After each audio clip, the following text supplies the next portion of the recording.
Sadaqallahul azim. Berlindung kita kepada Allah, terjauh dari godaan syaitan yang berkutuk, dengan menyebut nama Allah yang Maha Pemurah lagi Maha Penyayang. Rasul telah beriman dengan apa yang Allah turunkan kepadanya, dan juga orang-orang beriman. Semuanya beriman kepada Allah, malaikat-malaikatnya, kitab-kitabnya, rasul-rasulnya. Kami tidak membedakan seorang pun dari rasul-rasulnya. Mereka semuanya berkata, kami dengar dan kami taat, dan kepadamu tempat kembali. Maha benar Allah dengan segala firman-Nya. Bapak-bapak dan saudara-saudara kaum muslimin jamaah Jumat tamu Allah, syukur kepada Allah, salawat dan salam untuk Rasulullah sallallahu alaihi wasallam. Dalam ayat yang kami baca tadi ada beberapa pemahaman yang sekaligus menjadi wasiat khutbah pada kesempatan ini. Tema khutbah kita adalah iman. Apa itu iman? Rasul menjelaskan, al-imanu tasdiqum bil qalbi wa qaulun bil lisan wa amalun bil arkan. Membenarkan dengan hati, mengucapkan dengan lidah, membuktikan dengan perbuatan. Iman adalah sejalan hati, lidah, dan perbuatan. Hati kita meyakini bahwa panggilan Allah harus dilaksanakan. Lidah kita mengatakan, saya akan pergi melaksanakan salat Jumat. Kita buktikan sehingga kita menjadi tamu Allah. Walaupun ada yang dengan guyuran hujan, tetapi itu kita rasakan sebagai nikmat dari Allah. Maka kita yang hadir ini karena iman. Kalau bukan karena iman, walaupun dia yakin, kemudian dia katakan beriman, tapi kakinya tidak mau datang ke sini, maka orang itu tidak akan sampai ke rumah Allah. Jadi iman ini kita pertahankan terus. Bagaimana iman? Amanar Rasul. Rasul telah beriman. Dalam bahasa Arab ada alif lam namanya al-qamariyah, al-syamsiyah, artinya yang dikenal. Rasul itu mufrad atau tunggal. Maksudnya Nabi Muhammad sallallahu alaihi wasallam. Jadi Nabi Muhammad itu telah beriman dengan apa yang Allah turunkan. Nabi itu manusia, bisa dilihat, berumah tangga, wa yamshi fil aswaq, tapi fisiknya beda dengan kita. Kata Rasulullah, separuh gagahnya manusia itu terdapat pada Nabi Adam alaihissalam. Nabi Adam itu langsung Allah ciptakan gagah. Kemudian seperempat gantengnya Nabi Yusuf alaihissalam. Apa kata sahabat? Ya Rasul, engkau kami lihat bagaikan bulan purnama, tidak ada orang segagah engkau. Apa kata Rasul? Saya seperempat. Kalau Nabi Adam setengah, Nabi Yusuf seperempat, Nabi Muhammad sallallahu alaihi wasallam seperempat, maka untuk kita tidak ada lagi. Jujur saja bapak-bapak dan saudara-saudara, gagahnya kita yang laki-laki ini barangkali hanya sampai umur 30-an. Di atas 30-an kalaupun gagah juga, itu karena pandai-pandai kita lagi. Kalau ada di antara bapak dan saudara di atas 60 masih kelihatan gagah, kuat beribadah, bukan karena umur, tapi itu karena hidayah dari Allah Subhanahu wa taala. Namun demikian, apapun warna kulit dan pastor tubuh kita, tidak ada nilainya di sisi Allah kecuali kalau bertakwa kepada Allah. Ini yang sekarang sedang kita usahakan. Siapapun kita, satu saat akan jadi tengkorak. Kita yang tampil ini, jasad itu adalah casing. Jadi casing biarkan saja lapuk dengan usia, tetapi isinya itu yang paling penting. Apa? Roh kita. Kenapa kita bisa hadir? Karena kita sedang memberikan makanan untuk roh. Hati yakin siapapun yang khutbah Jumat, yang memberikan ceramah agama, bapak dan saudara pulang membawa kebahagiaan. Kenapa? Karena kita memberi makan hati. Itulah kebutuhannya yang harus kita penuhi. Maka Nabi Muhammad walaupun manusia biasa, tetapi tetap berbeda dengan kita. Bagaimana sahabat itu? Kalau beliau berjumpa dengan Rasulullah Sallallahu Alaihi Wasallam yang kurang sehat, merasa sehat. Ada orang sedih, berjumpa dengan Nabi langsung gembira. Maka sahabat itu ada yang sampai demam kalau tidak berjumpa dengan Rasul Sallallahu Alaihi Wasallam. Bahkan dalam riwayat ada seorang sahabat begitu cintanya kepada Rasul, ketika diumumkan oleh Rasul ajalnya semakin dekat, kalau ada yang rasanya punya masalah, kita selesaikan hari ini. Begitu rendah hatinya Nabi. Beliau Mustafa, orang paling baik di dunia, masih minta maaf kepada para sahabat. Salah seorang sahabat menyampaikan, ya Rasul, pernah dulu dalam satu perang saya tidak pakai baju, ujung cambukmu itu mengenai saya, maka hari ini saya akan selesaikan. Disuruhlah Abu Bakar menyebut cambuk tadi. Kemudian sahabat-sahabat tidak tahan hati, ingin menawarkan supaya mereka yang dicambuk. Jangan orang yang paling mulia. Kata Rasul, biarkan saja.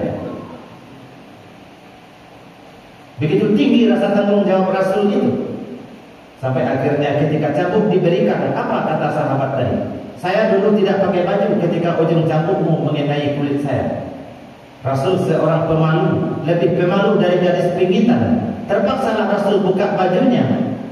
Kelihatan di sana khatamun Nabi, penutup sekalian Nabi di punggungnya. Dia dekatkan kulitnya dengan Rasul. Sambil menangis sahabat itu berkata, ya Rasul, tidak mungkin engkau itu.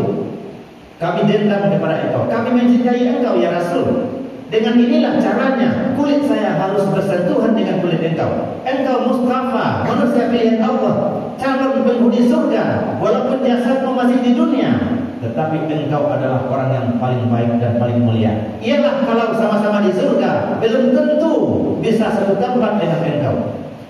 Maka kulit saya yang hina ini hari ini bersatu dengan kulit engkau. Ini menggambarkan cintanya seorang sahabat kepada Rasul Sallallahu Alaihi Wasallam. Man ahya sunnati faqad ahabbani. Siapa yang menghidupkan sunnahku berarti dia mencintai aku, kata Rasul. Wa man ahabbani, siapa yang mencintaiku kana ma'i fil jannah, dia bersamaku dalam surga.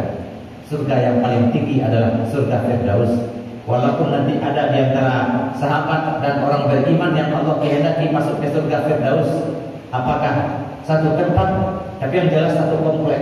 Namun demikian surga itu ditentukan oleh kualitas amal. Ada orang dalam surga menyesal. Kenapa? Karena amalnya sedikit. Ada yang lebih taat dari dia, fasilitas lebih mewah dimiliki oleh saudaranya. Jadi iman para nabi dan rasul,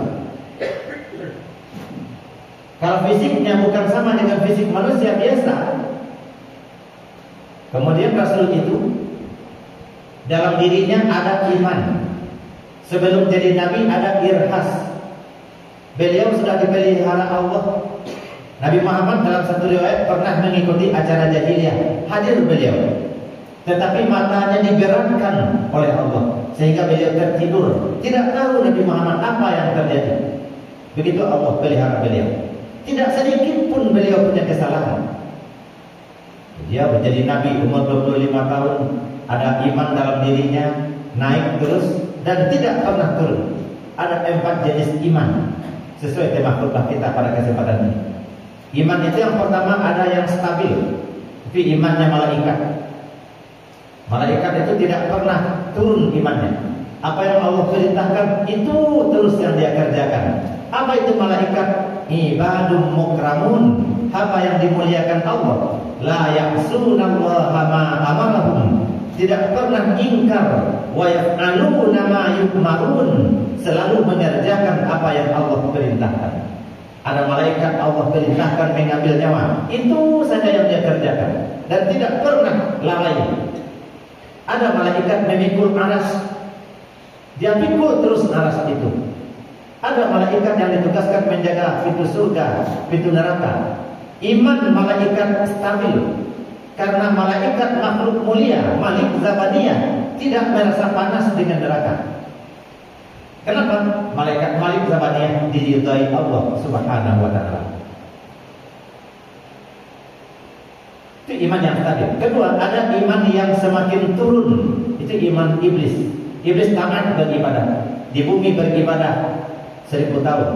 Naik ke langit pertama 1000 tahun sampai langit ke-7. Tambah 1000 tahun di bumi 8000 tahun. Namun dalam dirinya ada rasa sombong.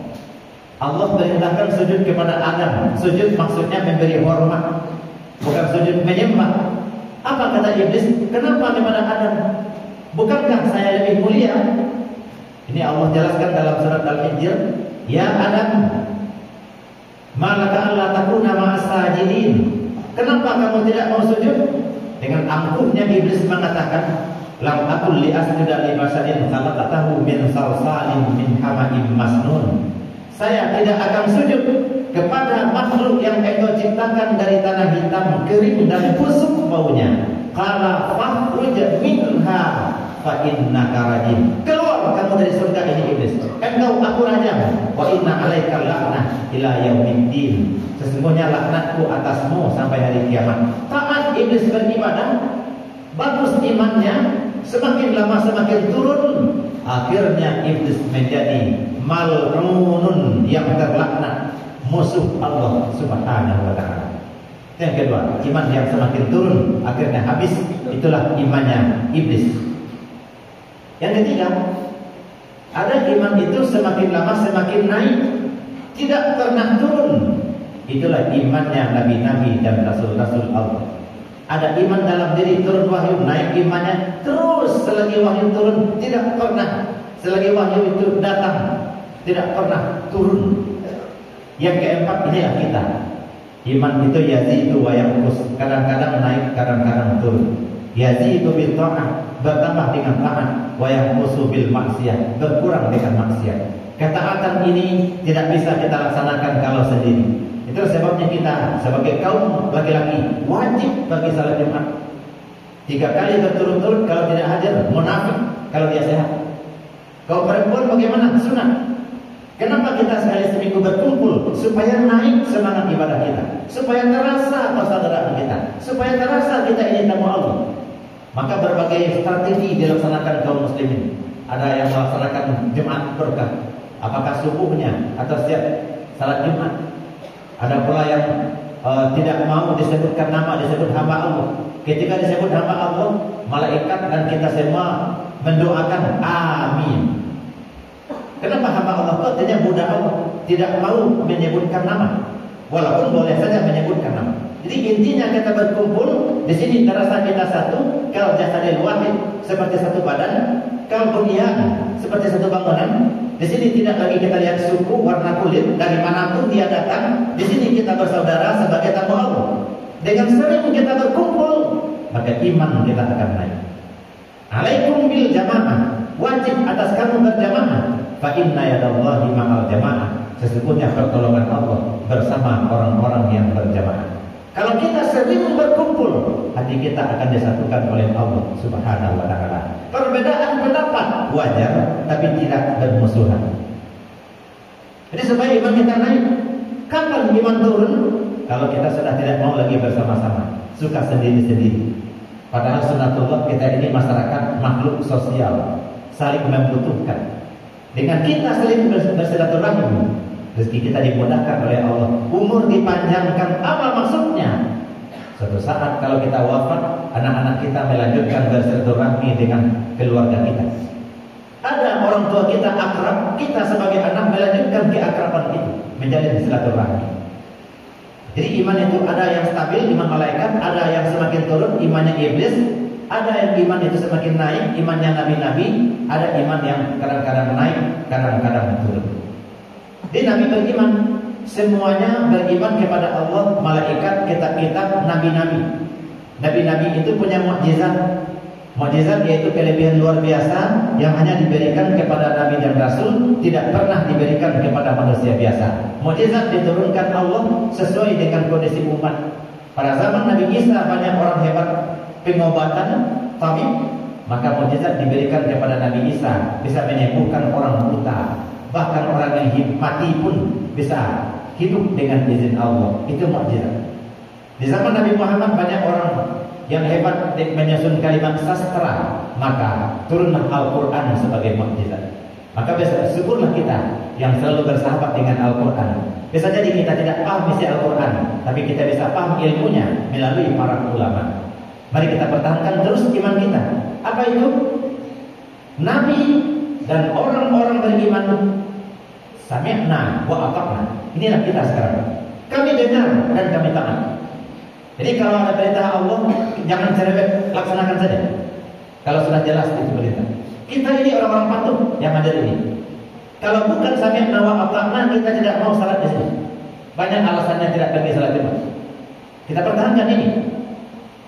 Sami'na wa ata'na, itu orang beriman. Ghufranak, ampunanmu kami harapkan. Wa ilaikal masir, dan kepadamu lah tempat kembali. Siapapun kita suatu saat akan menemui satu titik yang disebut kematian. Maka bersyukurlah kita masih diberi hidayah oleh Allah. Terus kita pertahankan penyesalan itu di hari nanti. Setelah kita masuk ke alam barzakh, di sana baru menyesal. Sebaliknya di sana kita akan bahagia kalau kita tetap menjaga iman, dan sampai akhir hayat iman ini kita pertahankan. Fattabi'u ya ulil albab la'allakum turhamun.